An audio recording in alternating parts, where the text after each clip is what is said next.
By now, most of us have heard about the face on Mars and repeated accusations that NASA has been covering up the truth. 4 years ago, when NASA announced the discovery of life in a Martian meteorite, I was quoted in the press as saying that the earth-shaking announcement was a government test balloon to gradually prepare the public for a bigger bombshell. I also said that the announcement was part of a time-release program to give us all the news in stages. The release of 65,000 photographs from NASA's Mars Global Surveyor has now put us on the fast track to discovery about a past intelligent civilization on the red planet. This is NASA's uncover-up, if you will. And the space agency, and I haven't said this in the past, but I'll say it now, is to be congratulated for finally making these photographs available to the general public. Today's press conference is truly historic. Tom Van Flandern, Brian O'Leary, and scores of scientists the world over have been eagerly poring over these pictures and discovering remarkable things. Strap yourself in. We're about to see compelling proof of artificial structures on Mars that could have profound implications for the history of the human race. As fate would have it, NASA's Mars Odyssey, named for the spacecraft in Arthur C. Clarke's breathtaking film 2001, is now racing toward the red planet. When the Odyssey finally sends pictures back to Earth sometime this coming year, NASA will have taken the next giant step in preparing the public for some very exciting news indeed. Clarke believes that, quote, large life, unquote, namely vegetation, perhaps even trees, may be present in some of the Mars Global Surveyor photographs that Tom Van Flandern will be showing you in just a few minutes. This is a sculpture by artist John Sheldon of the famous five-sided pyramid photographed by NASA's Viking probe in the Cydonia region of Mars. But as the late Carl Sagan pointed out in his television series Cosmos, the Elysium area also has pyramids, and these pyramids, very seldom spoken about, are said to be twice as tall as the World Trade Center. How could that be, twice as tall as the World Trade Center? Geologists insist that the wind would have to be blowing from 3 directions, all at the same speed, for the pyramids of Elysium to have been formed naturally.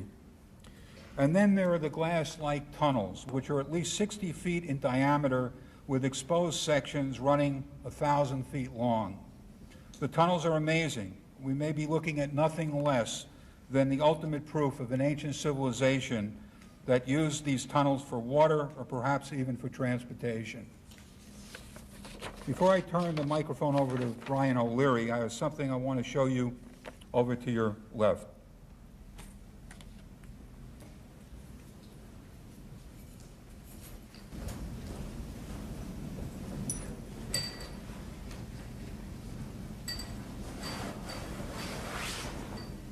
The face on Mars is back. This sculpture is made by artist Salvador Rosilio and based on the original Viking photograph of the face on Mars. It shows a giant sphinx-like figure with human features in Cydonia. And now a new photograph has been released that's really going to make you sit up and take notice. It's an entirely new face on Mars, and this time it appears to be the face of a woman wearing a crown. Okay, and now I would like to introduce Dr. Brian O'Leary.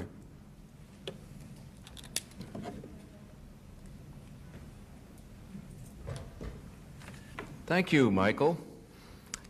I normally don't read statements, but I think I'm going to start reading this one. Science is going through a major revolution. There's no question about it. We are living in exciting times in spite of what government agencies might tell you. And probably in no area has there been more misunderstanding than in the area of the search for extraterrestrial intelligence. Whenever anybody embarks on this search, there seems to be great controversy, great misunderstanding. And yet, more than 2 decades of responsible research by investigators outside of NASA on this object, the so-called face on Mars, have revealed very strong evidence, not yet proof, that this object and other objects nearby were artificially constructed. And yet NASA and its contractors have shown no interest in these objects and have obfuscated the research. History is full of examples of denial and suppression of new ideas by the establishment. We have Galileo, Copernicus, Bruno, the Wright brothers, and so forth. In each case, the conventional wisdom was reversed by the investigations of courageous outside researchers who have risked their careers and sometimes their lives to seek the truth rather than to be politically correct. My colleague, Dr. Tom Van Flandern, is one example. I have known Dr. Van Flandern for nearly 40 years and can attest to the thoroughness and integrity of his research. During the 1960s, we were graduate students together at Georgetown University. Tom went on for his PhD at Yale. I went on for my PhD at the University of California in Berkeley. Then I was appointed by NASA to be the first astronaut to Mars. Unfortunately, the Mars program was canceled at that point. Tom and I each pursued mainstream careers in astronomy research, publishing dozens and dozens of peer-reviewed papers in our fields until the 1980s, when we independently began to address promising but unsupported topics, such as the Mars anomalies. In 1976, the Mars Viking orbiter imaged a mile-long mesa that resembles a human face staring straight up into space. The spacecraft also imaged other objects of interest in the surrounding areas. This began a 25-long period of scientifically inappropriate actions, including the initial denial of a second corroborating image of the Cydonia face, the use of improper optical algorithms and filters on the high-resolution face image for example, the initial Mars Global Surveyor photograph, holding back or delaying the release of images from the public, and providing premature negative interpretations of their possible artificiality. Also, we have seen in NASA a lack of cooperation with qualified outside investigators, including campaigns to discredit the inquiry, the refusal by mainstream scientific journals to even consider and review papers, let alone publish them, and NASA's failure to re-image the face and surroundings under proper circumstances when occasions arose. Collectively, these activities violate NASA's own charter as an open civilian agency accountable to the public. The main casualty in all of this has been the truth. How could this have happened? Perhaps NASA and its contractors and other agencies are following a secret policy to deny evidence for extraterrestrial intelligence, pursuant to a 1961 Brookings Institution report recommending non-disclosure to the public. Regardless, sufficient evidence has been gathered to warrant a public outcry to get to the truth of the matter. Through the years, Dr. Van Flandern, the Society for Planetary SETI Research, and I have published significant scientific evidence for artificial structures on Mars. In the presentation you're about to hear, Dr. Van Flandern will be showing you some provocative images from the ongoing Mars Global Surveyor mission. Some of the images should not be regarded as definitive scientific evidence, but rather as further indicators of what could turn out to be one of the most significant discoveries of our time. The public needs to know about the evidence being presented and the depth of the extraordinary collision between the old and new paradigm. No important question has been more maligned or more controlled than whether or not we're alone in the universe. It's time to get to the bottom of the story. Tom?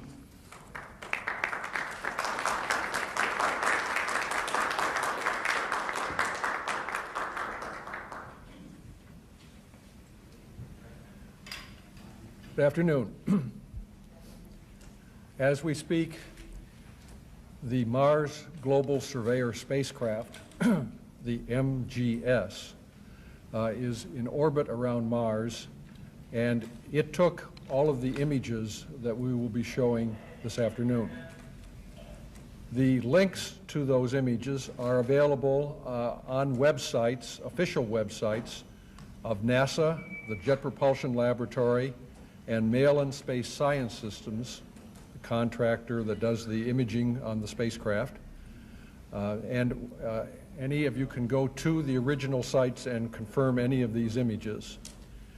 No special processing was done to the images.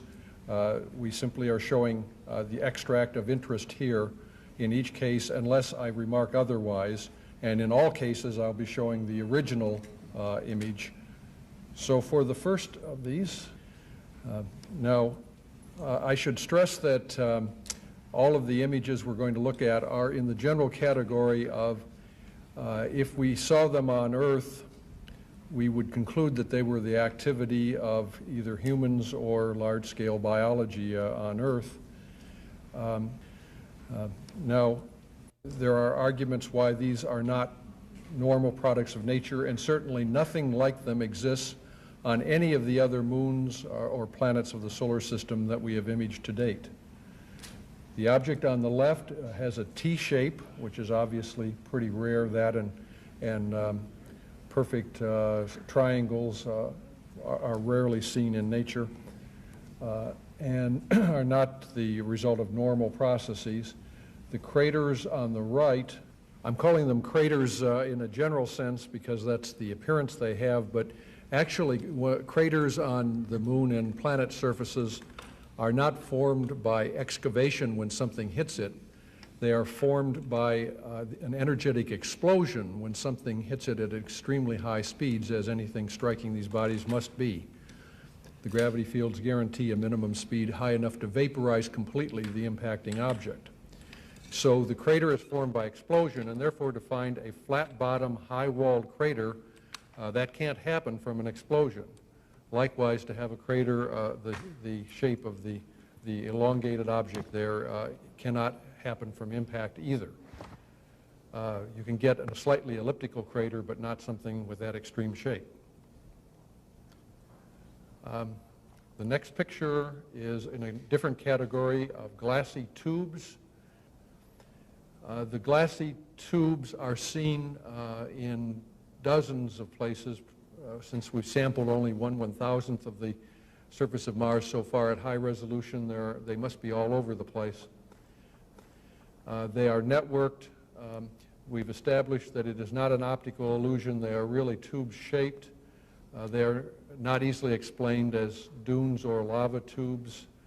They seem to be translucent. In fact, in this case, that bright spot seems to be a specular reflection of the sun, implying that the surface must be glassy or metallic. Natural surfaces don't ordinarily give you specular reflections. This is an object, one of several in this area, which if we saw it on Earth, we would say, well, that's a tree seen from above. But Mars is supposed to be a lifeless planet. Yet we see the radial structure around a central trunk. We can see several levels of branching. We can see shadows cast on the ground. These are clearly not on the ground geologically. They are above it, casting shadows downward. This is one of the images that led Arthur Clarke to say he's 95% certain that Mars has large life on it. This is what he means by that. And this is one of many examples of what we would ordinarily interpret as vegetation on the planet. Here's the category of infrastructure, and I showed this one out of several because triangle shapes require a special explanation, and here there's so many of them so similar. And even if those are shadows, you still have an unusual number of monoliths, large monoliths, all of the same size and shape. Not only that, but they are organized, not randomly placed at all, but there are long curved arcs on both sides there, and they tend to be lined up in the horizontal direction. This is a return to our old friend, the Cydonia face on Mars, but there are two new things we've learned about it. One is that one of the arguments that it's probably natural is that it's can only be seen from above, and yet it was tilted at an angle and it's at no special place on the planet. However, the white line shows the old equator of Mars prior to the large pole shift that Mars experienced at an unknown time, but probably dated to 3.2 million years ago. And before that pole shift, the face on Mars, interestingly, was right on the Mars equator and oriented upright, both indicators that it was a built object. In addition to that, it's three-dimensional nature, and the fact that here we see only half of a face in the original Discovery photos. Computer enhancements of these 1976 images, such as on the left here, have brought out some detail on the right, and we can see that it's not just half a face, that the symmetry does go all the way around. The enclosure is there. There is a hint of a second eye, the mouth going through, and so on. So symmetry is another artificiality indicator, since the law of averages said with half a face you'd probably get sand, desert, mountains, rills, anything but another half of a face in the shadow when you could see it. But at this point, we still had the argument facing us that you can see faces in clouds, you can see faces in nature. This would be a rather improbable thing to see, but it is possible to be an accident of nature. In science, there is a method called the a priori principle that allows you to distinguish accidents from reality. It's a test all scientists use to establish statistical significance to their results. Basically, it says you take your first instance of something and make predictions from it, predictions of things that you have no data at all on so far, and then the predictions distinguish hypotheses. In this case, a natural origin, a product of nature or geology, versus an artificial origin, a built object. The prediction in this case that it's built is that when viewed close up, there would be secondary facial features to support these primary ones. The eye would have an iris and eyebrows, the nose would have nostrils, the mouth would be parted lips, and so on. In this high-resolution photo taken in 1998, the face was again imaged, as we see up in this corner. When that image was released to the media on April 5th, 1998, this is the image that the Jet Propulsion Laboratory, JPL, released. This, anyone would agree, is a very natural-looking object. It does look like a pile of rocks and make the face look like an accident. The trouble is that it doesn't look anything like the previous image, and there's an even bigger problem for the scientists. It doesn't look like the data that came down from the spacecraft either, and that's a more serious problem, the data that this image was based on. Well, on the JPL website that is cited in the press kit, you can go there and you can see this image and the actual image that it was based on, side by side, and the recipe for how JPL got from one to the other. They put the actual image through a high-pass filter, then through a low-pass filter, then they averaged the two to get this image. They claimed the justification was to remove striping from the original image that was an artifact of the CCD chip. That's not a scientifically legitimate way to remove striping because it removes all the detail in an image. For example, from Adobe Photoshop, we see this description of what a high-pass filter does to an image. Emphasizes edge details. The important thing is suppresses the rest of the image. The filter removes low-frequency detail in an image. It's used for extracting line art and large black and white areas from scanned images. When we go back to the actual image was taken at a rather oblique angle under extremely unfavorable lighting conditions.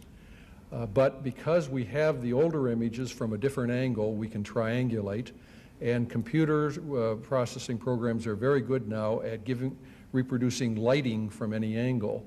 So we can use those computer techniques with the actual data. This is done by a computer, not by an artist. There is no introduction of new data in this image by any artist.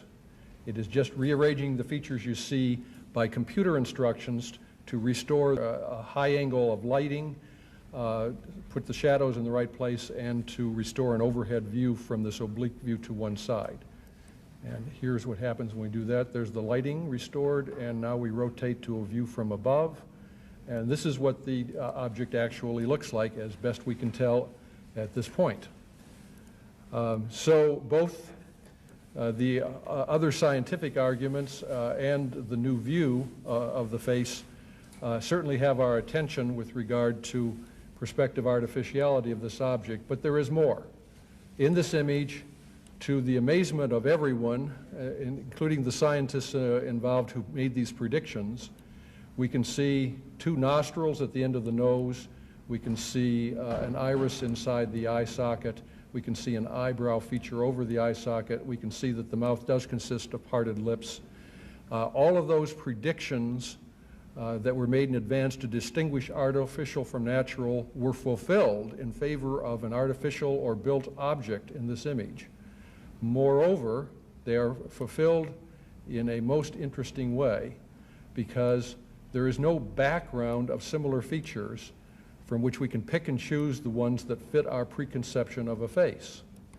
So, when all is said and done, this a priori principle that I mentioned allows us to calculate the odds, the calculated odds of the face itself being found by chance only apply to the next instance, not to the one already found. That can be a face in clouds effect, however improbable it is. But the predictions that were made in advance are referring to the next instance, and in that case, we have the prediction of these secondary facial features, their size, their shape, their location, their orientation. There's a probability to each of them. The fact that each of these things were fulfilled, individually ranging with probabilities from 1 in 10 to 1 in 10,000, and that all the features showed up and that they have the right size, shape, location, and orientation gives us very large combined odds against chance. The fact that there is no background of similar features means that the calculations are statistically significant to a scientist. The combined odds of this feature arising as a product of nature or the chance origin hypothesis are 1,000 billion to 1. The artificiality of Cydonia is therefore established beyond a reasonable doubt, the Cydonia face. This is now the second face image, not the Cydonia one. This is at another location on Mars near the famous dark marking Syrtis Major. It's located about a quarter away around the planet from Cydonia. The coloration is always artist's addition to the original image shown here. Don't let that detract from the original image shown on the left. But there are some of us, we divide into left and right brain groups, and the left brain groups seem to prefer the help of the artist, and the right brain groups kind of think that detracts. So in the case of this, which is a sample of the kinds of artistic imagery we're seeing on Mars, one of many, it is really the interrelationships and the context which establish artificiality. Nonetheless, the fact that we have a second impressive face on the planet and probably indications of a few more too, not quite so impressive, tell us again that those a priori odds that do apply to the second and third instances, that these are statistically significant and telling us that the planet has artificial structures on it, and that these are not repeated instances of freakish chances of nature. Now, this is the last of the sample images I'll show. It's in 3 parts. This is the bottom of the same image that was taken in 1998 that showed the face at the top. We saw that inset off to the right on the first slide showing the face. So quite near the face at Cydonia, near the bottom with the D&M pyramid that we have a model of on the table just off the screen to the left here, we have a bright V-shaped feature down in this area. So just concentrate on the bright feature in that area, and notice that just above it is a darkness that's not otherwise resolved, just above the bright V, right in here, and a little more above and to the left of it. When we magnify that area without any processing or alteration, what we see is here's the bright V-shaped feature. We just magnified the whole area and adjusted the brightness and contrast to eye level again. And the dark markings here are a little more distinct now, and some of you will already begin to see that the dark markings are not random, but seem to form familiar looking shapes, somewhat like symbols. Some of you will not see that. While I was showing this very picture at a presentation not unlike this, someone behind me was videotaping this, and I noticed when I turned around that the whole room had clustered behind the video camera, looking at the little viewfinder of the video camera instead of looking at the original on the screen.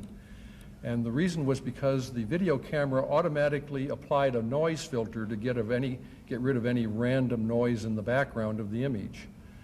And that gave me a tip that would be an interesting thing to do with this image. So I said to the computer, and again, this is to a computer, not to an artist. I said, just take this whole image. I'm not telling the computer anything about what's in this image or what the target is. I just said, apply a noise filter to this image. And when we did that, we got this result. And now we can see a little more clearly, because the background has faded away, that we are dealing with things that look like strings of symbols, with a larger one at the left end, very reminiscent of the way we use language symbols. Now, although some of these look Romanesque, I don't think it would be appropriate to say that there are Roman characters on Mars, because many of the symbols are not recognizable to us, like this one at the end of the string here. We see other instances of reverse P's and R's in other places that are like symbols in other alphabets but not Roman. I think the answer here is there's just a very limited number of symbols you can make out of a few lines and curves, and that any symbolic alphabet, if that's what it is, would have necessarily familiar characters in it. The only thing to add here is that this particular image, because it contained the face on it, it was downloaded from the spacecraft to computers at Mail and Space Science Systems under the watchful eye of reporters, and while still in the computer, the format was changed to an internet-appropriate format, and it was uploaded to the internet within 20 minutes of receipt without ever existing outside the computer. And at that point, thousands of people, including myself, downloaded the image from the internet, where it still sits today. So the point is that with something like this, since if those are on Mars and they are not an accident of nature, the odds against that being enormous, then we are dealing with, again, symbols of intelligence. So the question arises, did somebody accidentally or deliberately write those onto a photograph at JPL or Mail and Space Science Systems? That wasn't possible in this case. So our conclusion to this section of the discussion is that the consequences of a claim that something is true are entirely irrelevant to the issue or whether or not the claim is true. And with that, I'll throw the discussion open to questions and be guided by your questions as to what avenues we want to follow up. Thank you.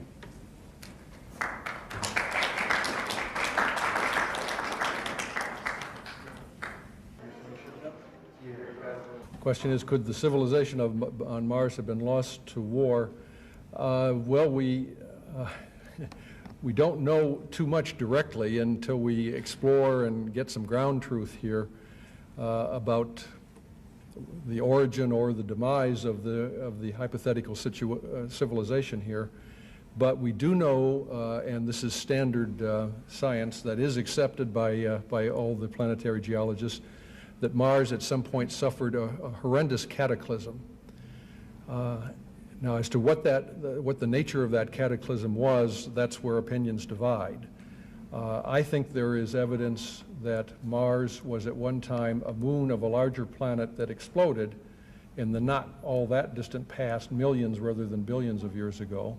Here are just a few of the items that suggest that the cataclysm was that kind of an event. Mars is strongly cratered on one side. The craters are saturated on about half of Mars, and very sparse, hardly any cratering at all on the other hemisphere, which again suggests a cataclysm on one side or the other. The standard view is that there's a cataclysm that removed the craters on the smooth side. I think it's more likely that there's a cataclysm that produced the craters on the saturated side. The crust is 20 kilometers thicker on one side and only 1 kilometer thick on the smooth side. The pole suddenly shifted about 90 degrees in one fell swoop. The original dense atmosphere is now gone, swept away by something. There are fission byproducts, things unique to massive explosions, usually artificial explosions, such as xenon-129, found in extra abundance on Mars. So that's just a sample of these indicators of a cataclysm. If there were a civilization either there or on the parent world, they would have been facing extinction at that point unless they were able to migrate elsewhere. How do you differentiate the importance of the structures and faces found on Mars versus what can be seen on moon photos? I would differentiate the features we've seen on Mars from those on the moon in a number of ways. We see lots of faces on Earth too, faces in mountains and in topography, and of course, as everyone knows, we see faces in clouds, all kinds of natural formations.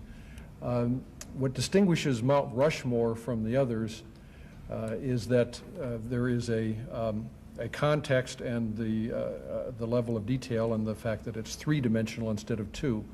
Only in the case of the Cydonia face on Mars have we established three-dimensionality to the facial features. So the nose really is the highest point on that face. The eye sockets are really recessed. The original explanation when it was first seen is it's a trick of light and shadow.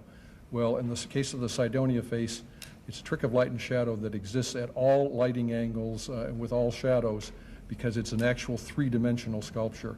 That's a strong determining factor in favor of artificiality, but the strongest argument is the fact that we have two generations of images.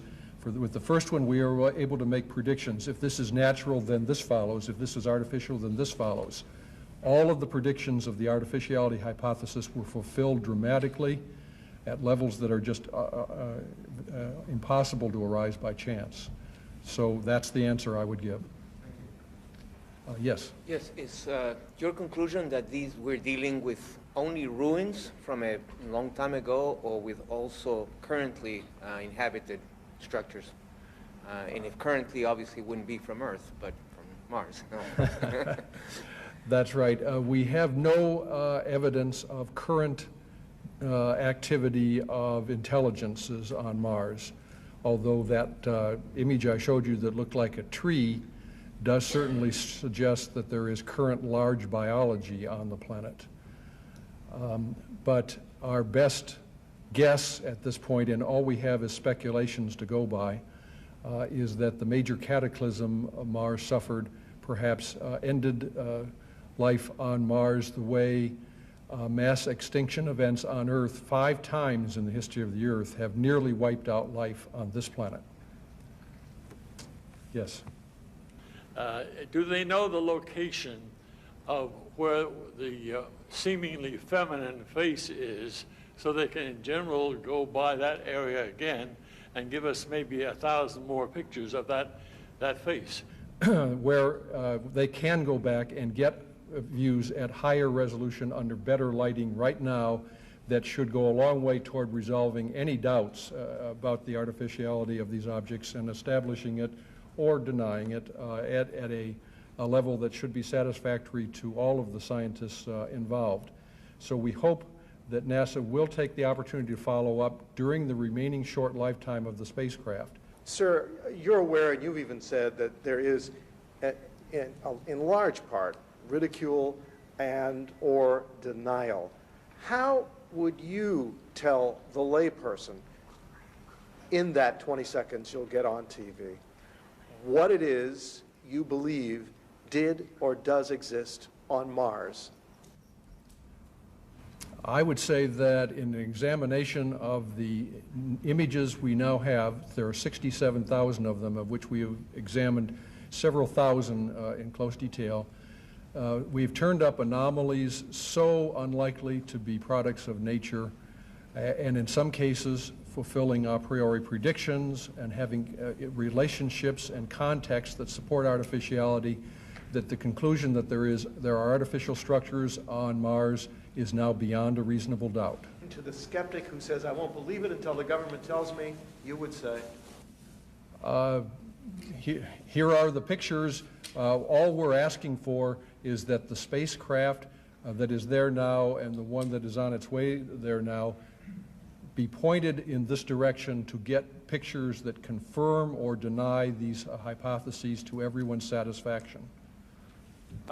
Considering that the MGS was several miles high when it shot the pictures of what you alleged to be vegetation, is there any idea as to the circumference of the vegetation, of what you believe to be vegetation, and also the tubes?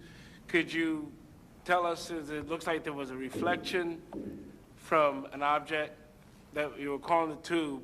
Do you have any idea where the sun was in the sky at that point in time so that we could determine what was being shot from the MGS, Mars Global Surveyor? Yes. Taking the last point first, the sun was at 2 o'clock, which is at just 30 degrees past overhead to the west. So it was in the right position to make that reflection, given the orientation of the tube at that time. The scale of the tree picture I showed, the largest one, was about 100 meters in diameter, which is rather large for an Earth tree, but Mars is in a much weaker gravity field, and structures, trees that big, are conceivable there. We really haven't even begun to study the possibilities, because up to now there's been no reason to believe there was Mars biology, but now we think there may be, and that would be an active field for further interest. If with future flights we'll see that these faces and sculptures are just natural formations, if they are, that is, would you continue looking for other signs of life? Well, the scientists involved are strictly researchers. Whatever the data shows, that's good enough for any of us. We're not pushing any agenda. Or will there be a continued effort even though? Well, there are 67,000 images already in the queue and tens of thousands more coming down the pike. We want to see what's there, don't you? Yes, definitely. So we'll keep looking. Brian has something he wants to add. Yeah, I think that's an interesting question, because you have to look at the cultural context of what's been going on. For 25 years now, we've had this face image, and yet NASA has been totally ignoring it. Most of the people that are on the investigation teams that have been funded by NASA, and I used to be on one of the teams, I was on the Mariner 10 team. I was deputy team leader of the Mariner 10 Venus-Mercury mission. Mike Malin, who's in charge of the imaging for the Mars Global Surveyor, was a graduate student then. He basically worked for me. And since I began to give credibility to the inquiry, not necessarily the result, then all of a sudden I was out. Not one penny from NASA, not one acknowledgement. This is what's happening culturally. And if you understand that, then you begin to see the pattern. The geologists on the Mars Global Surveyor team look at Mars through geological colored glasses. So they're going to be looking for canyons and signs for water erosion and so forth and so on.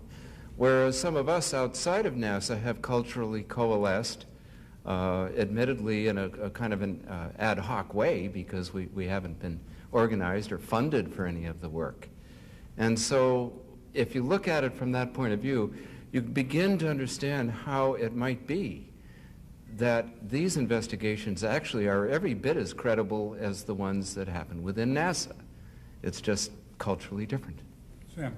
In your opinion, why has NASA refused to give any credibility to any possibility of non-terrestrial life, past, present, or future? All these stories about the Brookings Institution report and sociologically this and people this. You know, we've grown up through 40 or 50 years of sci-fi movies and young people being interested in the subject. That won't wash anymore. What do you believe is the real reason NASA is putting the lid on this information? My guess is that the Brookings Institution report, which is a very important report, basically recommended a policy that the U.S. government would not admit to any evidence for extraterrestrial intelligence. So it's been obfuscated ever since, well, it goes way back to Roswell, actually.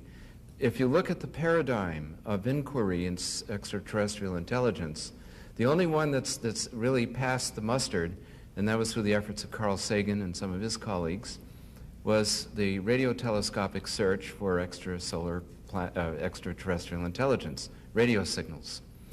But that paradigm is very limited, and it makes a number of cultural assumptions about how extraterrestrial intelligence might manifest.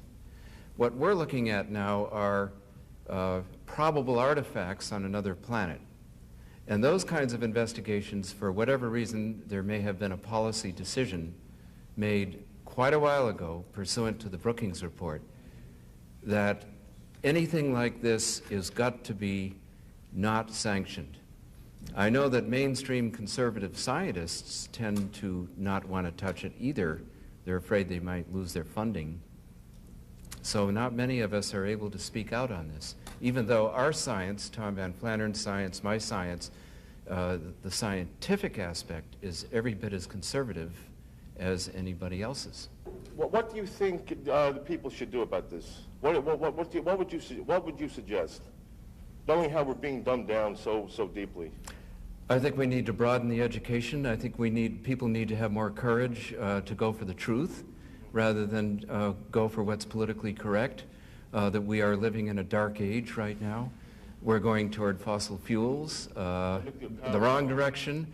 Now maybe that will wake us up, the rest of us, to say, well, we do have alternatives. We have alternatives in energy, and we have alternatives in expanding our knowledge base and opening ourselves up more into inquiry in the question of whether we're alone in the universe. I would like to hear from Dr. Van Flanderen about the relation between NASA and JPL that seems to illuminate why there is such hostility to following up on these pictures. We don't ultimately know JPL's motives for its use of ridicule in connection with this program rather than addressing it scientifically.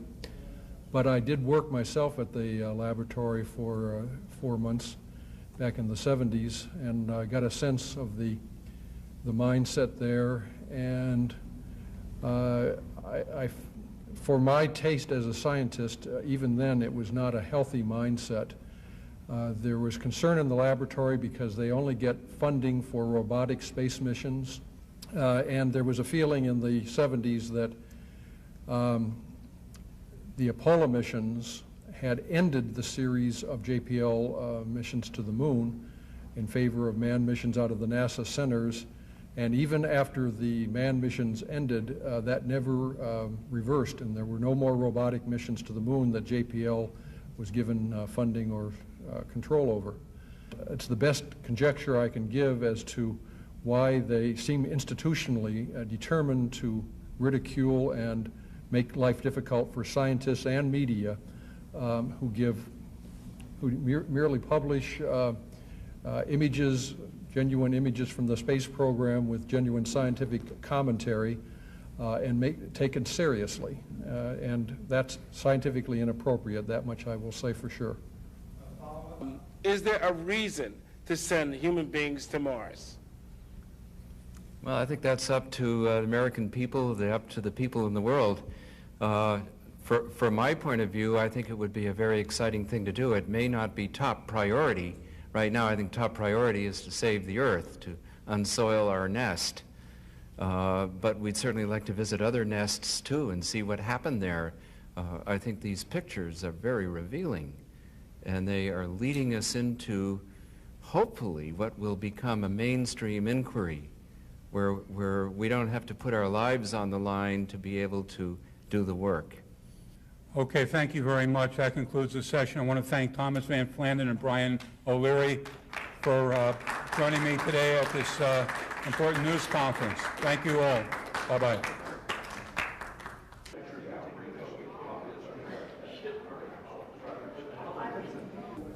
There is a strong mindset by the people in charge of the Mars exploration program that we don't, we are certain that the idea of artifacts on other planets and moons is such a long shot as not to be scientifically worth considering, and that the standards of the public and some of the scientists investigating these are too low, and they're seeing the kinds of faces everybody sees in clouds and mountains, and they do not spend their valuable time looking at the reports, looking at the work of the researchers, reading their papers. They just ridicule. It's unfortunate, it's unscientific behavior, but that is the stance they have adopted as a response to all of this material. The odds against a natural origin are now 1,000 billion to 1, and that's good enough for me. So I'm concluding in simple layman's language, it's artificial beyond a reasonable doubt. We don't know the motives of the builders or the intelligent species that we now think once inhabited Mars, but the fact that they are showing things so frequently familiar to us, so terrestrial in nature, suggests that this was not part of infrastructure for an indigenous civilization, but rather it was something like what our own moon will resemble in 1,000 years from now when we have tourism visiting the place and viewing from space stations in orbit. It's artistic and museum-like quality that suggests an attempt to portray things elsewhere rather than things that are useful to the species living there. I think it's a fascinating feature, and you're referring to the feminine face, or the king, or the queen, or whatever, the crown. It has a very interesting and restful quality, but the original face on Mars is still, I think, scientifically the most convincing, because the three-dimensional structure of the face is very face-like. And we know that now from 2 Viking pictures that were taken at different sun angles. So we were able to pair them up and get a three-dimensional structure, which makes it more like Mount Rushmore than the Old Man on the Mountain in New Hampshire, which is just a one-dimensional thing. You know, I think the important thing at this time is to establish the credibility of the investigation and to look at these objects openly and not with the kind of censorship and ridicule and cover-up that NASA has been involved in. I think NASA may be following the Brookings policy 1961, which basically said that if there's any discovery of extraterrestrial intelligence or artifacts in the solar system, that this should be kept from the public. And I think that's been happening across the board. But it's very obvious to me that through the years, the accumulated evidence for the UFO phenomenon, for the anomalies on Mars, the crop circle phenomenon, that right now there's this tremendous paradigm collision going on. There's a conflict between 2 very different points of view.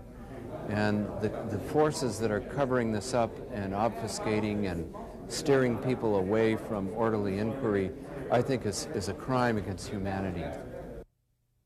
Sal, how long did it take you to create this giant face on Mars sculpture? It took about 3.5 months for it to be completely dry, because it couldn't be handled before that. It's made of paper mache. What were your feelings as you worked on it over that long period of time? Well, as I concentrated on the face, half of the face was not visible, so I had to make up what was in that shadow part. The main thing that I saw was that had been a huge cataclysm that created a flood, a huge flood that sort of wiped the whole planet, like washed it. You see? I felt that the face had been washed. What do you think of the new face on Mars? Oh, it was shocking. When you show me that face, it was shocking. I mean, this face is so realistic. Like the man mentioned, that face has emotion.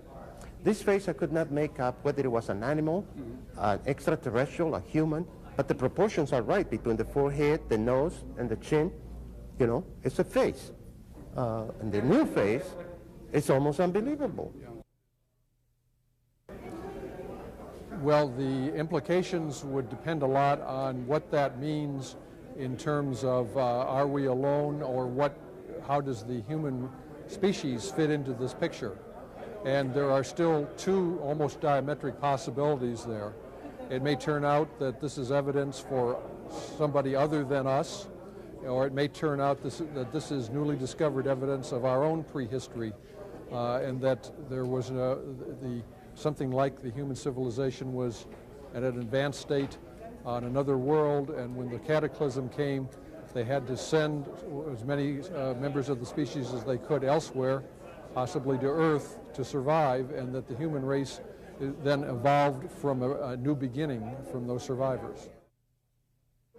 Well, I think the public could handle it. I think the public, I'm very much a populist. I think that people need to wake up and see that we do have energy alternatives, that we do have what looks like life out there beyond the Earth. And I think the public's ready.